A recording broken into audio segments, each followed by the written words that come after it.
जिल्ह्यामध्ये आज 15 तारीख, 16 आणि 17, 17 तारखेपर्यंत 3 दिवस दररोज वेगवेगळ्या जिल्ह्यात जोराचा पाऊस पडणार आहे. म्हणून नागपूर विभागातल्या शेतकऱ्यांनी हा अंदाज लक्षात घ्यायचा. म्हणजे पूर्व विदर्भातल्या शेतकऱ्यांनी अंदाज लक्षात घ्यायचा. त्याच्यानंतर पूर्व विदर्भाच्या बाजूला पश्चिम विदर्भ आहे. मग पश्चिम विदर्भामध्ये यवतमाळ जिल्हा, वाशिम जिल्हा, अमरावती जिल्हा, अकोला जिल्हा, बुलढाणा जिल्हा, ह्या 5 जिल्ह्यातल्या शेतकऱ्याला सांगितलं होतं की आज 15 सप्टेंबर, 16, 17 3 दिवस आणखीन जवळपास दररोज वेगवेगळ्या जिल्ह्यात, वेगवेगळ्या तालुक्यात तुमच्या भागामध्ये जोराचा पाऊस पडणार आहे. रात्री पडणार आहे, दुपार 2:30च्या नंतर हे देखील येणार आहे. म्हणून हा अंदाज पूर्व आणि पश्चिम विदर्भातल्या शेतकऱ्यांनी लक्षात घ्यायचा.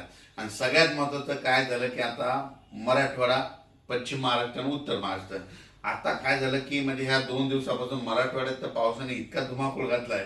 मग मराठवाड्यात काय परिस्थिती राहणार तर तुम्हाला सांगू इच्छितो. हे परतीचा पाऊस आहे. मी म्हटलं होतं ना, परतीचा पाऊस काय होतो, जे भाग सुटला ना तिथं झोडपून काढतो. मग कोणता भाग सुटलेला होता? अहिल्यानगर सुटलेला होता, बीड जिल्ह्यातला काही भाग सुटलेला होता, कडाशीचा काही भाग सुटलेला होता. तर त्या भागाला आज देखील खूप पावसानं झोडपिलंय. आणि मराठवाड्यातल्या शेतकऱ्याला खास करून आज सांगतो की आज आहे 15 सप्टेंबर, 16, 17 आणि 18, आणखी 4 दिवस मराठवाड्यातल्या सगळ्या जिल्ह्यामध्ये दररोज वेगवेगळ्या तालुक्यात, वेगवेगळ्या भागात, वेगवेगळ्या गावात असा जोराचा पाऊस 4 दिवसात पडणार आहे. आतापर्यंत तुम्ही पाऊस इतका कधी पडलेला नाही पहिला, असा ह्या 4 दिवसात पाऊस काय होणार आहे. म्हणजे सांगायचं झालं तर नांदेड जिल्हा, हिंगोली जिल्हा, परभणी जिल्हा, बीड जिल्हा, लातूर जिल्हा, जालना जिल्हा, संभाजीनगर आणि धाराशिव जिल्हा, ह्या जिल्ह्यामध्ये काय होणार आहे मराठवाड्याच्या. म्हणजे आज 15, 16, 17, 18 4 दिवस खूप जोराचा पाऊस पडणार आहे. त्याच्यानंतर 18च्या नंतर 19च्या नंतर काय होईल, थोडं म्हणजे उघाड भेटणार आहे 19 पासून. पण उघाड जरी झाली तरी काय होणार आहे, मराठवाड्यात मात्र स्थानिक वातावरणातून जवळपास 21 तारखेपर्यंत, 21-22 सप्टेंबर पर्यंत थोडा भाग बदलत पाऊस पडणार आहे. म्हणून हे अंदाज लक्षात येतात.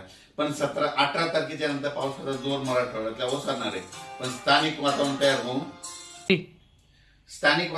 होऊन काय होतं की म्हणजे 19, 20, 21 पर्यंत मराठवाड्यात पाऊस राहू शकतो. म्हणून मराठवाड्यातल्या शेतकऱ्यांचं ज्यांचं सोयाबीन काढायला असेल, उडीद काढणं चालू, तुम्ही काय करायचं, दुपारी 2 पर्यंत काढायचं, वरी ढिगल मारायचा, 1 घंटा वाळलं की लगेच झाकून ठेवायचं. अशी परिस्थिती केली तर तुमचं सोयाबीन उडीद हाताला लागेल.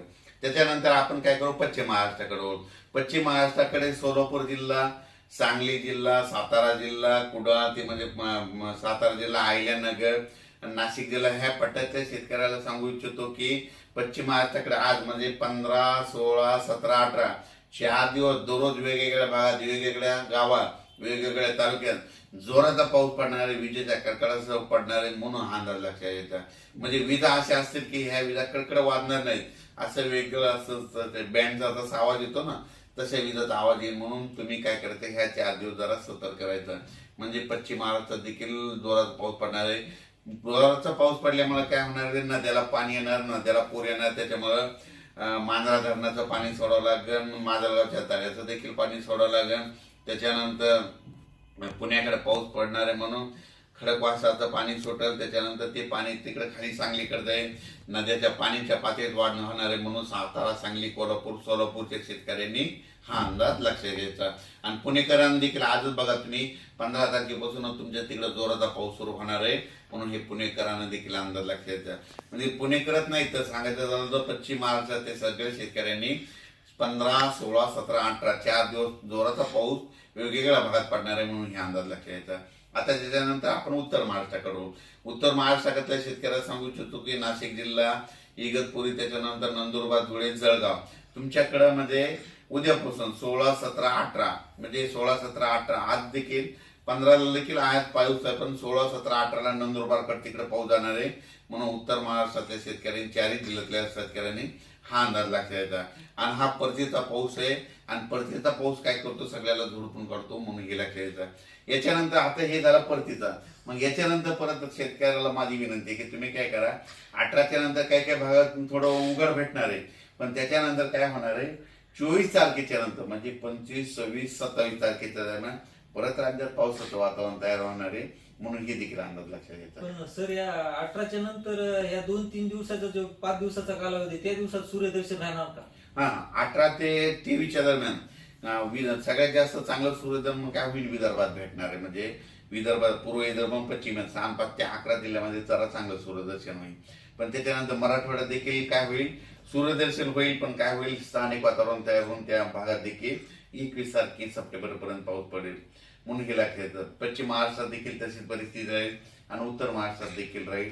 आणि राहिला प्रश्न आता म्हणजे तेलंगणा, आंध्र प्रदेश आणि कर्नाटक, ते शेतकऱ्याचे मला फोन आले की आमच्या परिसराची काय परिस्थिती.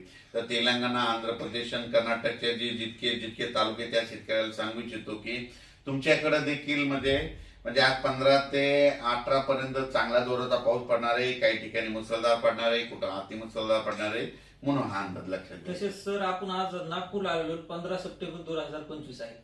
तर नागपूरच्या शेतकऱ्यांना काय सांगणार आपण?